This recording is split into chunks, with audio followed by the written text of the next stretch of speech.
is all catching hell in 2024. It's up for all of them. It don't matter if you Diddy or whoever you is. All lies will be exposed. So if you and a man was in a corner doing something you wasn't supposed to be doing, you will tell it. I know so many things I shouldn't know. When I walk in a room, heads go down. Katt Williams has once again stepped into the spotlight, and the entire industry is buzzing, because when Katt talks, people listen, not just because he's funny, not just because he's sharp with his words, but because he has this history of saying things no one else has the guts to say. The content, because that's all you know me for, is that I'm quite likely to tell the whole truth and nothing but the truth, so help me God. Now, I've had to turn down $50 million 4 times.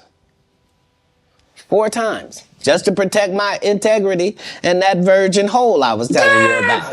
Right. Because P. Diddy be wanting to party. And you gotta tell him no. You got to tell him no. I did. I did. See, I got the receipts for everything I'm telling you. That's why I can say them so freely. Katt, I need another one. You here, get your number. Thank you, sir. Thank you. Come on. Because early on you was accusing me of being... Katt, man. Yeah, it's crazy. Because I'm favored by God. Like, when I see people's wives and stuff, I don't even look at them. You know what I mean? Like, I don't want to look at nothing I don't want to have.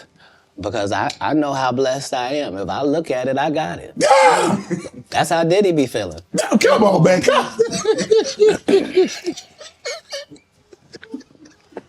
So, you're not supposed to look at anything that you don't want.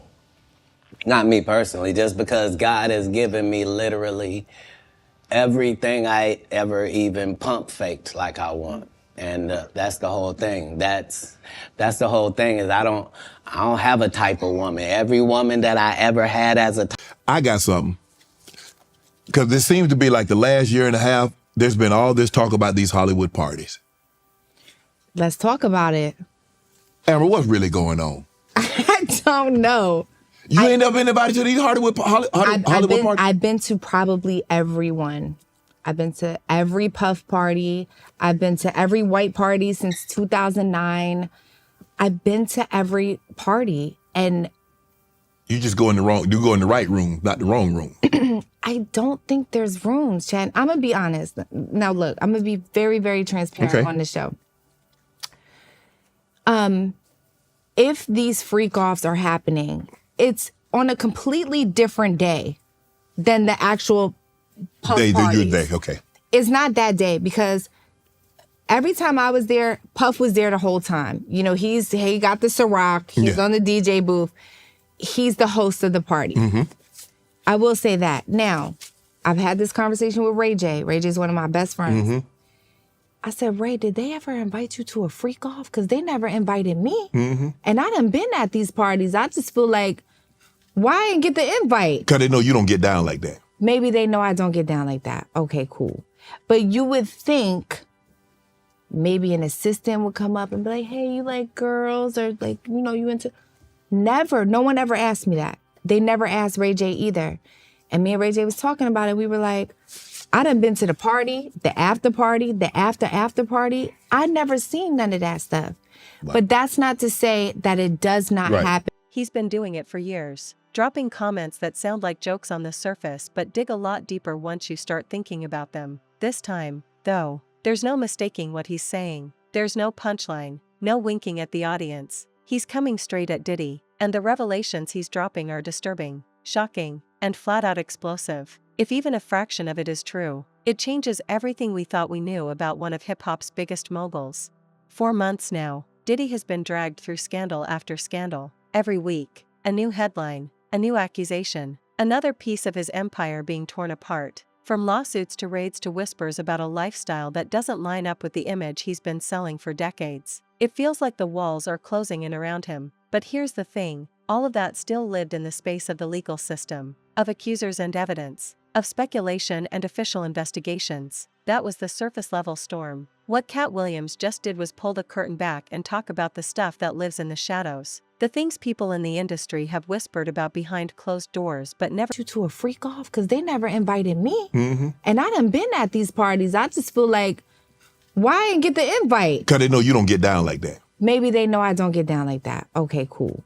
But you would think maybe an assistant would come up and be like, hey, you like girls, or like, you know, you into...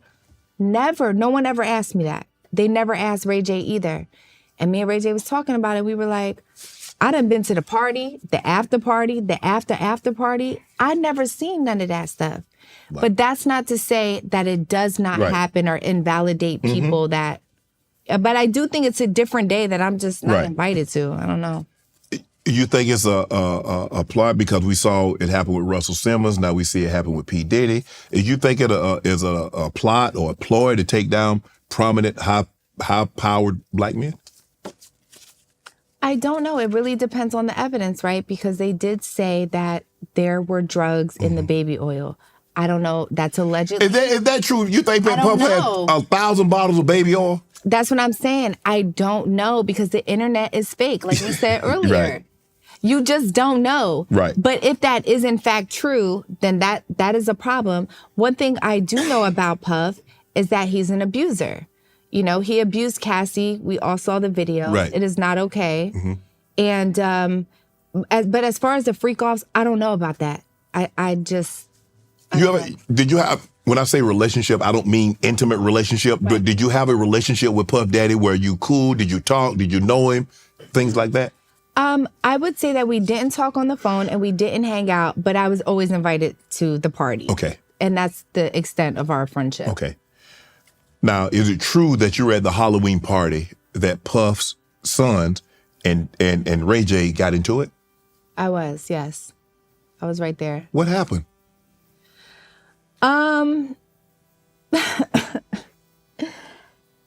They just pressed Ray J and they were just like, stop talking about dad.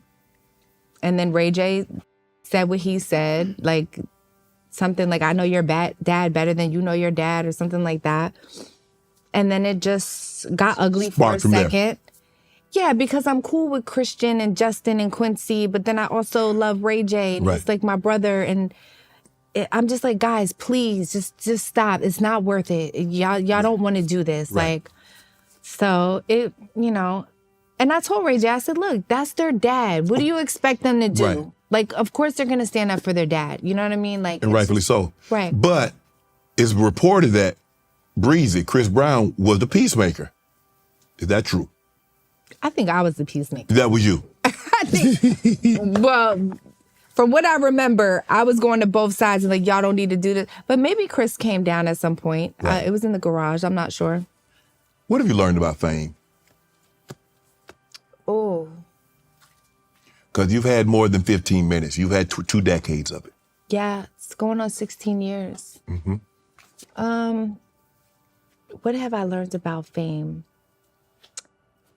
That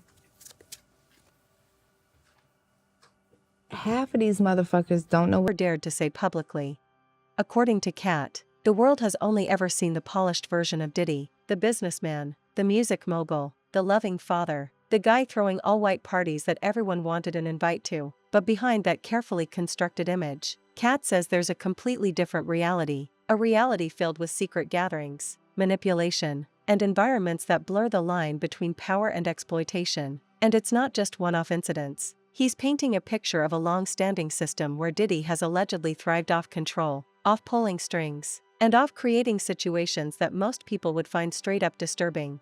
Now, Katt Williams isn't a random outsider throwing rocks from the cheap seats. He's been in the industry for decades. He's been around these circles. He's rubbed shoulders with the same executives, the same artists, the same power players, and he's always had this reputation of being the guy who sees what's really going on and calls it out, even when it costs him. He's talked about Hollywood's darker side for years. People laughed. People dismissed him as crazy. What they're doing. All the publicists, all the fake-ass managers, all the business managers, and they all manipulate all of us into thinking that they have all the answers when we ourselves have the answers. As the entertainers or the socialites or the famous people, we got here because of us. Before a manager, before a publicist. Yes, yes. And some people just have that it factor, you know? But it's funny because very early on, you get the publicist, you get the manager, and they tell you like, oh, you know, if you want to make money now, you got to twerk. you got to sell sex on the podcast. You got to just say that you girls and guys. And you eventually start to lose yourself in this fake entertainment world because they're intimidating you every day that you're going to lose it all if you do not do what they tell you to do. Instead of standing 10 toes down, but that intimidation changes you as a person. Is fame a drug? Because I believe it is. I believe it's suffocating. I believe it can be intoxicating. And once you become hooked on it, you'll do anything to keep it. Maybe for some people, not for me. I don't give a shit about being famous. You famous now. You can't be unfamous. You cannot be unfamous. No, you can't be unfamous. But yeah, I don't actively do things to, you know. To be in the public spotlight, just like, look at Amber Rose, look at what she's doing, look at what she's wearing. I'm really quiet. Yeah. Like, I'm really quiet with my shit. So, yeah. Money, what have you learned about money? Oh, Lord. Just save. Save. I remember I spent my first $1 million and I gagged because I was like, what did you spend it on? Going to Miami, Fontainebleau, partying, bottles, outfits, clothes, shoes, dumb shit, just a bunch of dumb shit. And then I was like, then I got a business manager, like, you need to pay taxes. And I'm like, what? So then I was like in the hole. It was like very early in my career, but I didn't do that again. I definitely did not do that again. What's your best and worst purchases? My best and worst purchases, you know, when I had new money, I had like 7 cars for no reason. What the? And now I have 2 cars. So, yeah, I don't live the same way anymore.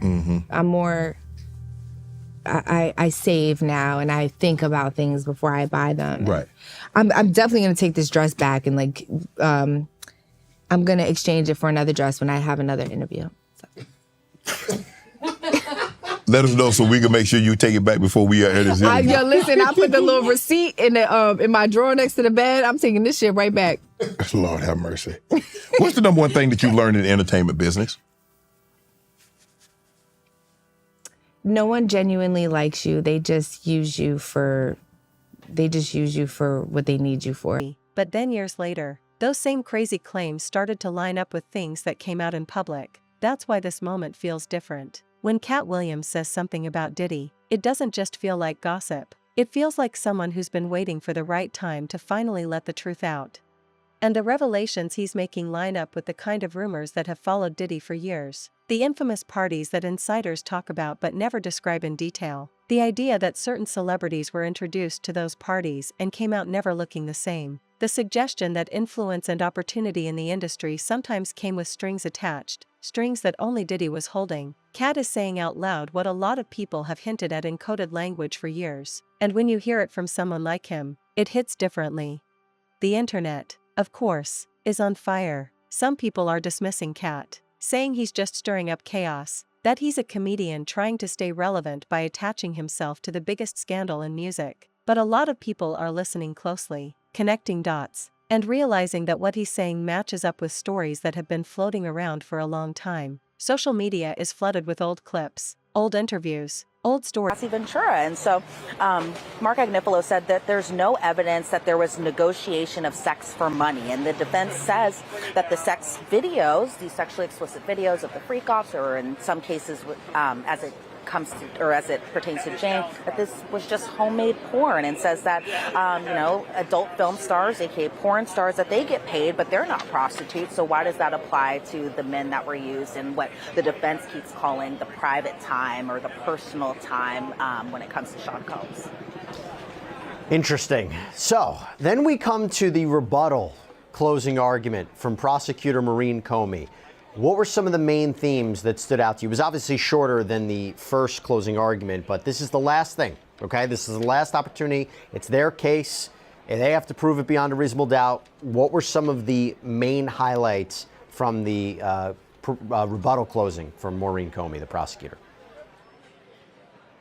Well, Well, I will say this, Jesse, that I think AUSA Maureen Comey was a lot more animated and a lot more, I think, direct and personal with the jury as opposed to Christy Slavic, who really kind of was just, for the most part, she was very, very methodical, a word that I've been using often describing her, the prosecution's closing argument. But with the rebuttal, Maureen Comey, she was really like, okay, this is my final message to the jury, and I really want you to know this, because she was even using her hands at points. She was kind of saying, the defense wants you to believe that this happened and this, you know, that was kind of the tone of it. But right off the bat, Maureen Comey says the defense put a whole lot of energy, and she really was kind of exaggerating her words here, where she says they put a whole lot of energy into blaming the victims and the United States government. But the prosecution says in Sean Combs' world, he couldn't take no for an answer. And again, that was the common theme throughout the prosecution's closing argument, even for the first time and then in the rebuttal. And so Maureen Comey mentioned that the burden of proof is on the United States government and that the defense didn't have to call a single witness, but they welcomed that burden because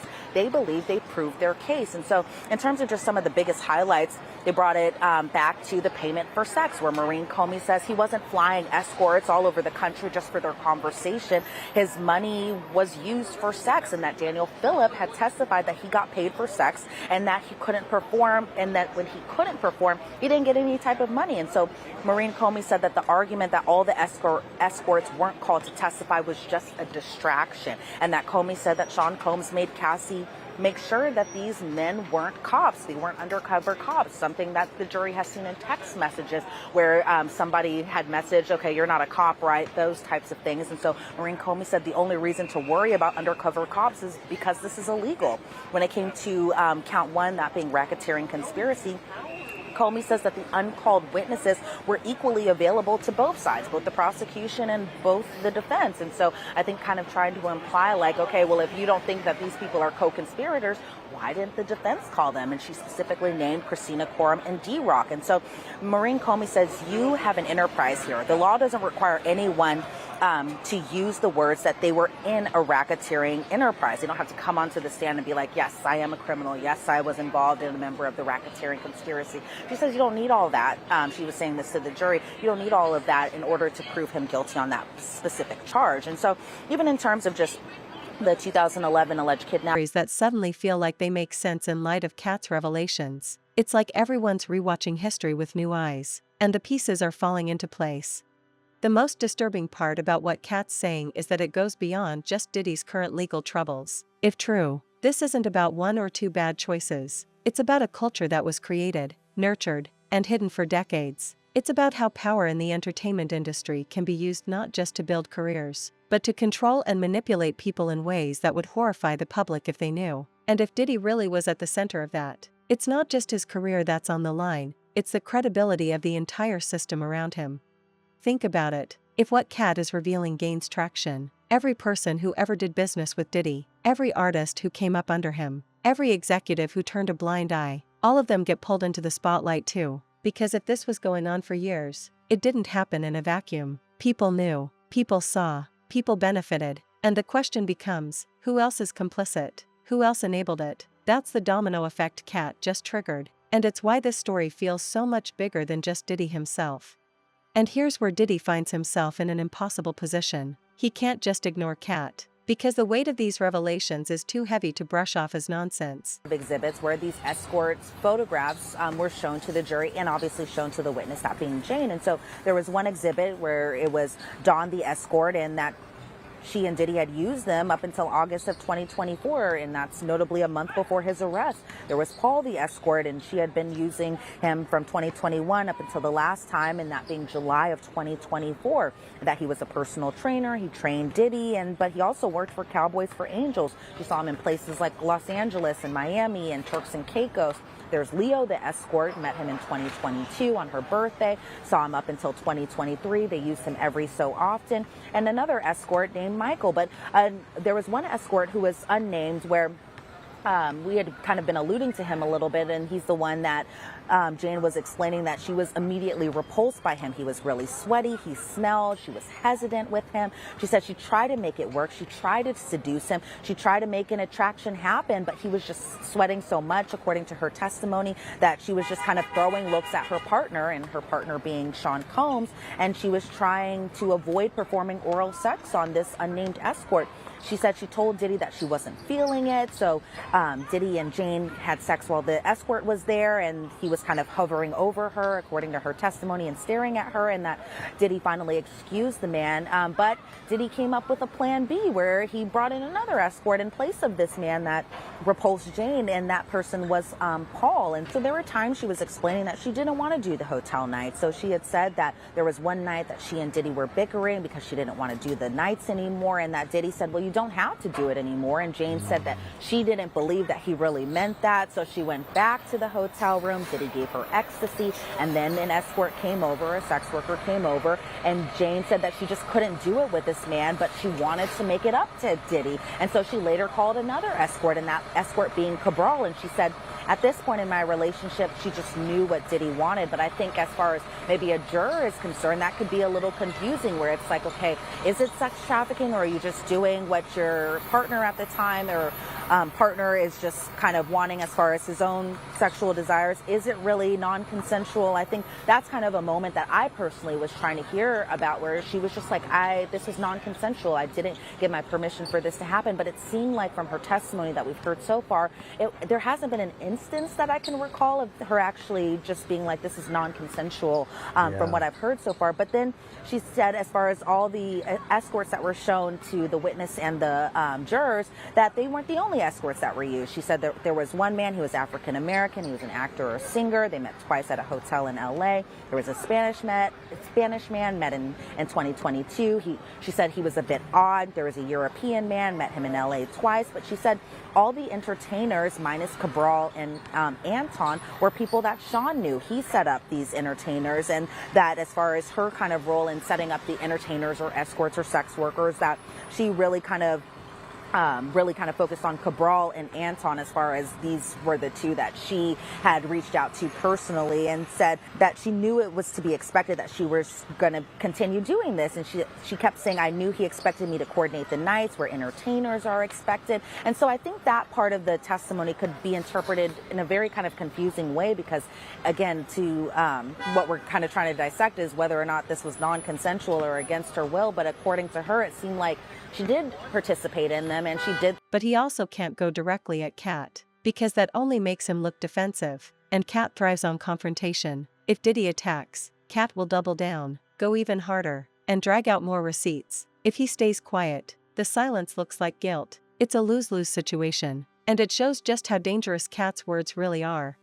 This could very well be the turning point in Diddy's downfall. Legal cases come and go, accusations rise and fall. But when a cultural voice like Katt Williams puts disturbing revelations into the public conversation, it cements an image in people's minds. Once the culture decides you're guilty, it doesn't matter what happens in court. The public opinion becomes the final judgment, and that judgment lasts forever. That's what makes this different. This isn't just another lawsuit headline. This is a cultural shift, where the curtain has been pulled back too far to be closed again.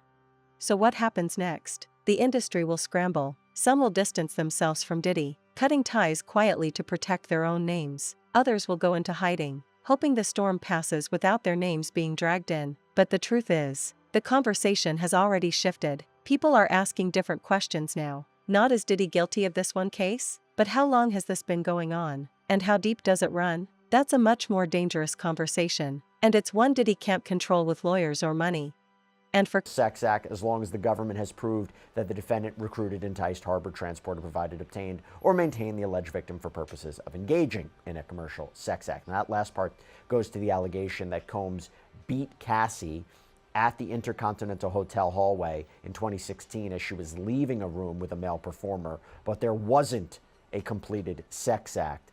Or the government would be arguing that is still sex trafficking.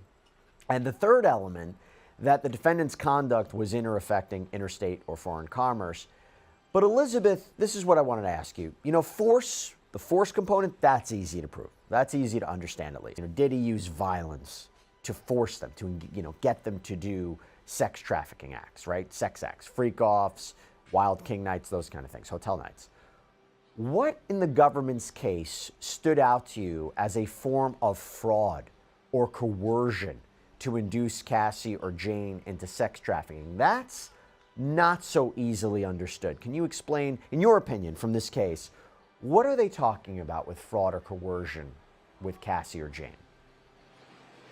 Yeah, well, I'll take the first one as it pertains to fraud first, only because, that to me was something that kind of puzzled in my head too a little bit, Jesse, until there were some arguments that happened outside of the presence of the jury. I think this was even before Jane had testified, where the prosecution was like, we plan on proving sex trafficking by fraud. Why? Because they believed that, Diddy enticing Jane to come over to Miami or wherever it be in the hopes that the two would just hang out together, the two would just have a wholesome date night, the two would just be alone together without an escort being present or an entertainer being present, and Jane would fly over there. She would do that, and then what would happen? That an escort or an entertainer would end up coming after Sean Combs had promised that it would just be the two of them hanging out together, being on a date night, those types of things. Even in terms of fraud by, promising her trips and promising her gifts, all of that stuff is something that I think the government was really trying to prove. Now, whether or not that the jury actually kind of believes this argument in a way, I think that will also that's the question that also kind of remains in my head. But